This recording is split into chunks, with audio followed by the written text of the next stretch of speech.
Welcome back to Great Day. It is Medical Monday. This time of year, the heat means we have to do some things a little differently. Use sunscreen, drink more water. Those are obvious, but the not so obvious things can be dangerous too. Welcome back, HEB pharmacist Gina Eubank with more on keeping a sunny disposition when you're enjoying the outdoors.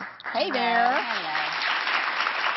Okay, so I'm going to start with that obvious thing because we say it's obvious, but so many times people just kind of, I'll do it later, and that is the sunscreen. Yes, definitely. And one of the things that I really encourage people with sunscreen is that put it on before you get dressed. And especially if you're going to go to the beach or something like that, because then you can get it on those lines where your bathing suit, in case it scooches over, you're swimming. Right. And because everybody's seen the people that have the bright red stripe. Yeah. And, melanoma is one of the fastest growing cancers, in the U.S. and worldwide. Yeah, and you got to start young. We talk about putting that sunscreen on. Start young and make that just kind of a lifelong practice for your kids. Okay, so we've got our sunscreen on, but there are other things that we don't think about, and that is what happens in those hot months when we're out in the sun and how that interacts with a lot of our medications. We think we've taken it internally, so why do we have to worry about what medications do with the sun? Exactly, and the other thing with a lot of people is they think, oh, the pharmacist has told me before that this medication might make me sensitive to the sun, and so they think all the other medications don't apply to them, and each one is different. So, and of course, when you're taking multiple medications, that creates another situation in your body. Yes, then you've got the synergistic action of taking two together, and which I brought some medications here just to kind of give an idea. We have the non-steroidals; they cause it. We have antibiotics, diuretics, drugs for glucose, diabetes, cholesterol. I mean, there's a big even some array. Birth control pills where you can see kind of the blotchiness on your skin. Well, and that's melasma.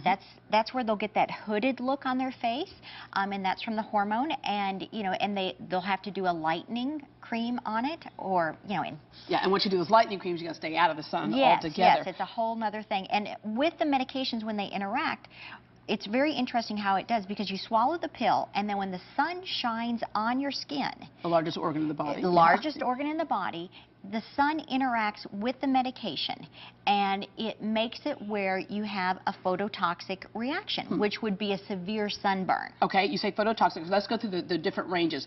For example, photosensitivity. Photosensitivity is when you're just more prone to get a little bit of a sunburn. Phototoxic is when, like I said, when it interacts and it will become toxic and you'll get a severe sunburn. This can be just within like 10 minutes walking from your car, running errands. Okay. And, get burned. And then there's photoallergic reaction, which a lot of people are not aware of. This is where the drug and the sun, they interact, and then the body sees the drug in the body as an invader. So your body has an allergic reaction and actually attacks it. And so then you break out in a rash. And it's not just the area that the sun exposed to. So I could have a rash break out up here, and, the sun didn't even shine there. And it can be delayed. It can be 24 hours to 72 hours before you break out in the rash. And the danger in that is what? If it's just a rash, a lot of times we look at a rash and go, okay, it's just a rash, but that rash is a signal that something else is happening in your body. Oh, big time, because if your body is seeing the drug as an invader, it's an autoimmune response, which is a whole different ball of wax. That means that your body is attacking itself, which is never a good thing. Yeah. That's what cancer, different things like that. So and plus you can have scarring from all this severe... It can be that bad, yeah, yeah. Okay, so which brings us back to sunscreen again, and about how important that is, not just for protecting against melanoma, but does that help with these medications if you're going to have to be outdoors and you have these medications? Yes. And when it comes to sunscreen, there's like SPF, there's 10, 15, 30, 20, and 50. How high do we need? Well, what they're recommending now is like 50 and above, and which is high.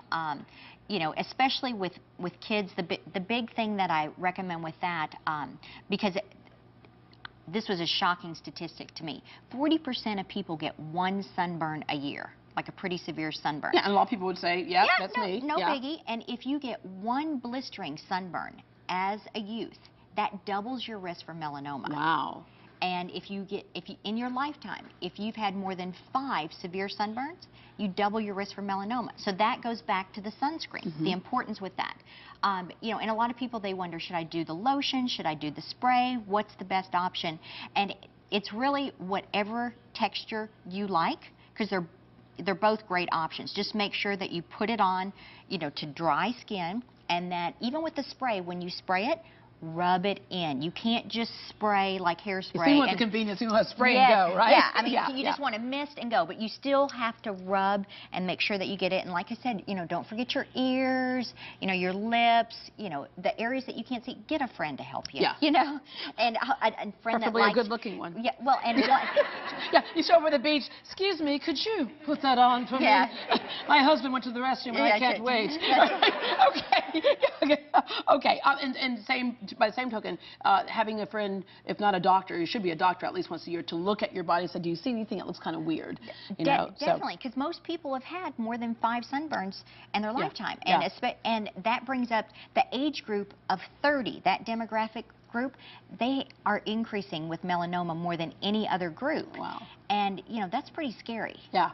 All right. Let's talk also about, speaking of the heat and the sun, when you have medications, how many of you have left your prescriptions in the car? Because you're running some errands, you left your prescriptions in the car. Tell us what can happen when you do that. Okay. Some of the medications, they lose their potency. And then some, they can actually metabolize and be broken down and be harmful for you. Become something else. Right. So the rule of thumb for most medications that can be stored at room temperature is considered like 78 and below. Okay, so just throw them in your purse. If you go to the pharmacy, throw them in your purse. If you're a guy, get an HEB bag, put it on your arm. I know it's corny, but, you know, it just...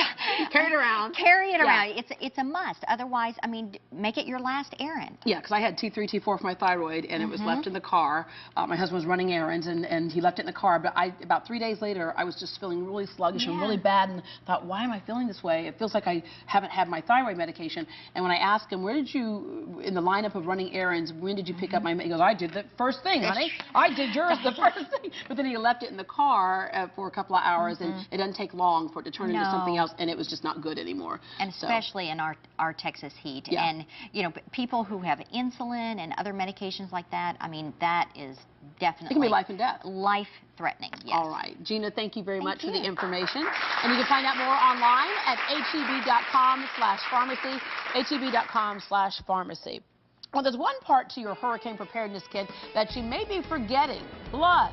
How to make sure it's not in short supply, especially before the next disaster.